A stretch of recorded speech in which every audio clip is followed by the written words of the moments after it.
Halo semuanya, nama saya Wildan Kurnedi. Selamat datang di tutorial Java untuk pemula yang ke-19. Dan kali ini kita akan membahas salah satu konsep OOP, yaitu tentang enkapsulasi. Jadi mungkin ada teman-teman yang baru dengar apa itu enkapsulasi. Jadi enkapsulasi adalah pembungkusan variabel atau metode di dalam sebuah objek yang terlindungi serta menyediakan interface untuk mengakses variabel tersebut. Jadi kata kuncinya adalah pembungkusan variabel dan metode, terus di dalam objek yang terlindungi, kemudian ada interface-nya untuk mengakses variabel tersebut. Jadi ada tiga hal yang harus terpenuhi di sini.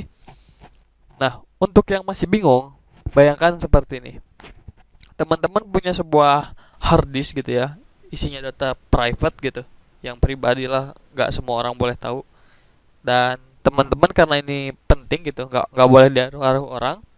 Jadi teman-teman memutuskan untuk memasang kapsul atau membeli sebuah berangkas gitu ya, berbentuk kapsul. Nah, jadi si hard disk tadi itu dimasukin ke dalam kapsul itu, di dalam berangkas itu ya, dimasukin ke berangkas tuh. Udah aman kan? Nah, tentunya berangkas itu punya yang namanya metode akses atau interface aksesnya gitu. Bisa berupa dengan gembok atau dengan password gitu ya. Biasanya sih dengan password gitu. Kalau di gembok gitu ya, di berangkas itu. Nah, kurang lebih seperti itu. Jadi intinya kita akan punya variabel atau metode yang ingin dilindungi. Kalau dalam hal tadi di kehidupannya itu, di kehidupan nyata itu misalnya hard disk ya. Kemudian untuk membuat sebuah objek terlindungi itu, pengkapsulannya itu kita bisa buat dengan merubah hak aksesnya menjadi private. Jadi variabel atau metodenya nanti akan berhak akses private, tipe hak aksesnya private. Kemudian kita akan menyediakan interface untuk merubahnya, yaitu dengan menggunakan getter setter. Oke, seperti apa itu getter setter? Nah, jadi getter setter sendiri sebenarnya adalah cara supaya kita bisa tetap menggunakan atribut yang udah di private tadi, atribut atau variabel gitu ya, method gitu. Yang udah digunakan tadi yang private supaya bisa tetap digunakan. Caranya itu dengan menggunakan metode getter dan setter. Nah, harap diingat getter ini digunakan untuk mendapatkan nilai atribut atau bahasanya menampilkan lah ya, menampilkan nilai atribut, ngambil gitu kita. Sedangkan setter digunakan untuk men-set, memberikan nilai atribut gitu. Jadi atribut yang tadinya private bisa diakses oleh kelas lain, set di nilainya itu bisa disetting dari kelas lain gitu. Oke. Untuk yang bingung, kita langsung aja masuk ke Java-nya. Kita masuk ke NetBeans-nya. Nah, di sini saya punya kelas Apple. Misalnya saya buat seperti ini. Private string nama. Nama lengkap. Nama lengkap. Nah, kemudian di sini saya udah punya nih ya, private nih, nama lengkap. Saya punya atribut nama lengkap bertipe data string, hak aksesnya private. Jadi dia nggak akan bisa dipanggil di sini.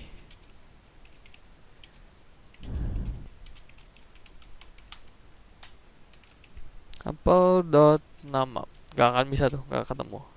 Kecuali kalau dia public, bisa.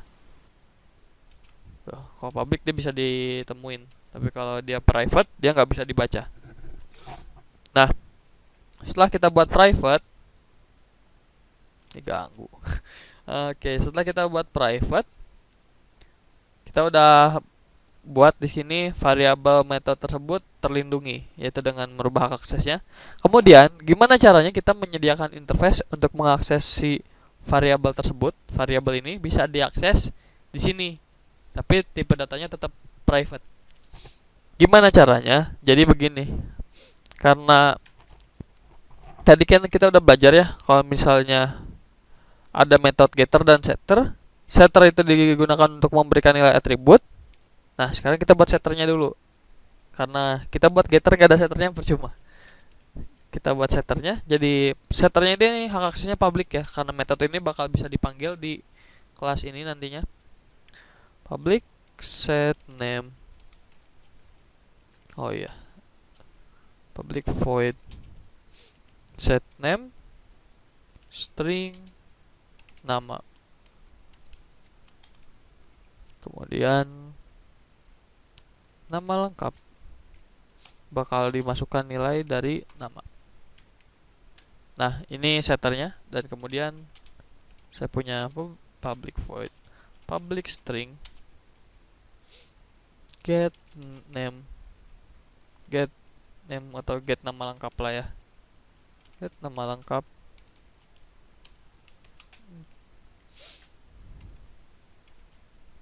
akan mereturn nama lengkap. Nah, begini kurang lebih. Ini bisa saya ini deh, biar lebih jelas. Set nama lengkap. Oke. Dan kita coba panggil di sini. Jadi yang akan kita lakukan di sini adalah memasukkan nilai nama di set namanya itu ya. Kita akan memberikan nilai dari nama lengkap sebagai apa? Set nama lengkap. Misalnya saya mau namanya Wildan Kurniadi, dan kemudian kita get nama lengkap.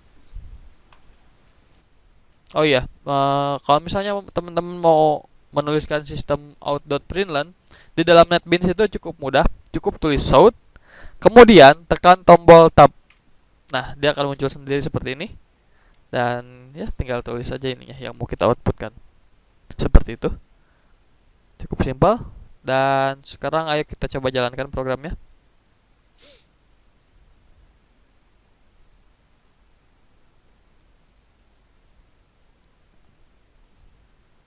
Dan ya, di sini berhasil, udah muncul namanya. Kalau saya ganti pun bisa jalan tetap tuh ya. Nah, misal gimana sih cara kerjanya gitu ya. Jadi kan di sini kan kita udah tahu nih sama-sama kalau misalnya nama lengkap ini tipenya private ya, tipe hak aksesnya. Nah, yang pertama kita lakukan adalah memanggil set nama lengkap. Jadi kita akan set nama lengkapnya yang ada di sini. Si nama lengkapnya kita set sebagai atribut nama gitu ya. Kita punya atribut nama, parameter inputnya nama, dan si ini nih, si Wildanku ini bakal menjadi parameter input. Nah, di mana parameter input ini, si Wildan Kurniadi ini tadi itu akan dimasukkan ke nama lengkap yang ada di sini. Nah, setelah itu nama lengkap di sini akan dikembalikan oleh metode get nama lengkap. Kita akan mengambil atau dapatkan nama lengkap itu ya, get nama lengkapnya. Jadi sistem out.println itu kita tampilkan apa yang kita dapat dari get nama lengkap, karena get nama lengkap memberikan nilai balik nama lengkap yang berisi Wildan Kurniadi tadi atau Wildanku di sini. Dan kemudian maka dia akan output si hasilnya di sini. Mungkin cukup segini aja untuk tutorial kali ini. Cukup simpel sebenarnya, tapi kalau belum pernah nyobain OOP emang rada ribet gitu sedikit ya.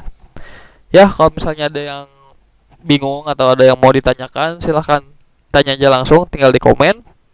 Insya Allah saya jawab, pastilah, tenang aja. Oh ya, maaf juga saya baru sempat bikin video hari ini karena di hari Senin dan hari Minggu saya rada bindeng, rada pilek, jadi gak bisa bikin video gitu. Oke. Terima kasih telah menonton video ini. Sampai ketemu lagi di video yang selanjutnya. Jangan lupa like, comment, subscribe. See you later guys.